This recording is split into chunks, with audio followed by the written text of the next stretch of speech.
Seumpama biji sesawi yang ditaburkan di... Shalom saudara kasih Tuhan, kembali kita dalam renungan pagi hari ini, dan kita akan membahas sesuatu yang lain hari ini, yaitu tegar di masa sukar. Saudaraku yang kasih Tuhan, ada kalimat yang berkata sobat ambiar. Tetapi saya ingin katakan kepada saudara adalah sobat tegar di masa sukar. Dan pagi ini kita akan melihat beberapa hal bahwa kalau kita mempelajari Alkitab, kita akan temukan akan orang-orang hebat di Alkitab. Itu adalah orang-orang yang tegar di masa sukar. Bukan orang hebat di Alkitab adalah muncul begitu saja. Tetapi kalau kita pelajari betul dan kita temukan kehidupan mereka adalah orang-orang yang mampu tegar di masa sukar.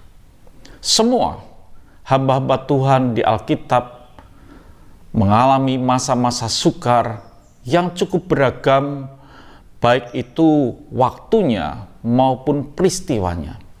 Tetapi mereka yang hebat adalah mereka yang mampu tegar di masa sukar. Dan biarlah kita juga tampil menjadi orang-orang yang tegar di masa sukar. Bukan orang yang ambiar di masa sukar, tapi orang yang tegar di masa sukar di dalam dunia ini. Kita temukan seorang yang bernama Yusuf. Kita lihat satu ini, Yusuf. Dia orang yang bisa tampil di akhirnya seorang perdana menteri yang bisa berpengaruh begitu rupa, bukan karena pakaian yang dibuat oleh ayahnya yang begitu indah.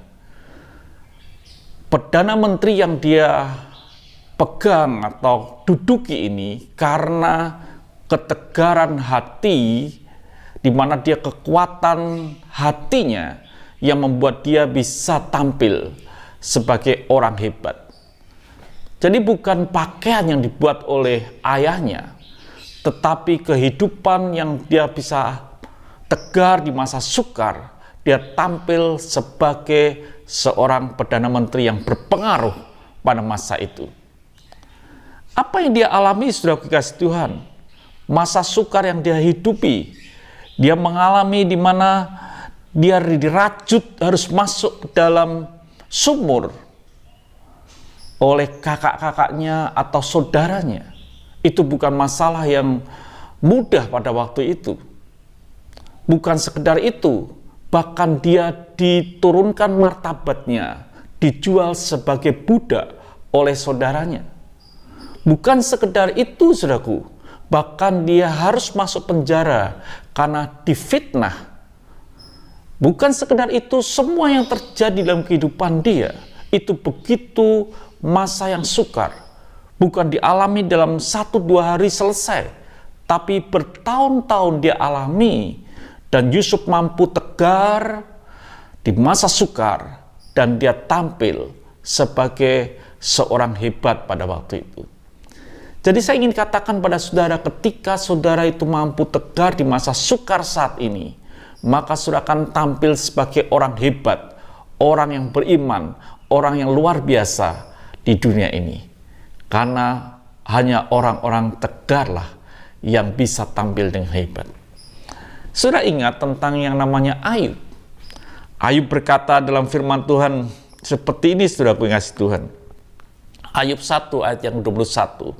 Dia mengalami banyak hal, peristiwa yang tidak enak. Tapi dia berkata, katanya, dengan telanjang aku keluar dari kandungan ibuku. Dengan telanjang juga aku akan kembali ke dalamnya. Tuhan yang memberi, Tuhan yang mengambil. Terpujilah nama Tuhan. Bukankah itu peristiwa yang sulit? Tetapi Ayub bisa tegar di masa kesulitannya. Dan itu sesuatu yang luar biasa, saudaraku yang kasih Tuhan. Sesuatu yang hebat yang harus terjadi di dalam kehidupan saudara dan saya di masa-masa sukar ini. Biarlah di masa sukar ini bukan menjadi ambiar iman kita, tetapi di masa sukar ini iman kita bahkan menjadi teguh dan tegar dan kuat. Dan ini akan membuat hidup saudara akan berubah di dalam hidup ini. Karena firman Tuhan katakan dalam Ayub 42 ayat yang ke-10, lalu Tuhan memulihkan keadaan Ayub setelah ia meminta doa untuk sahabat-sahabatnya, dan Tuhan memberikan kepada Ayub 2 kali lipat dari segala kepunyaannya dahulu. Saudara kasih Tuhan, itu yang terjadi. Ketegaran, kekuatan Ayub membuktikan bahwa Tuhan tetap berpihak dan Tuhan sanggup memulihkan.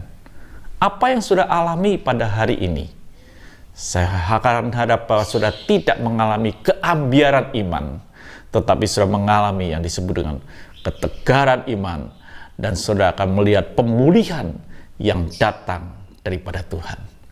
Itu yang saya sampaikan pada pagi hari ini. Untuk beberapa hari ke depan, kita akan belajar untuk tegar di masa sukar, bukan ambiar di masa sukar. Mari kita berdoa. Kami bersyukur Tuhan untuk pagi hari ini.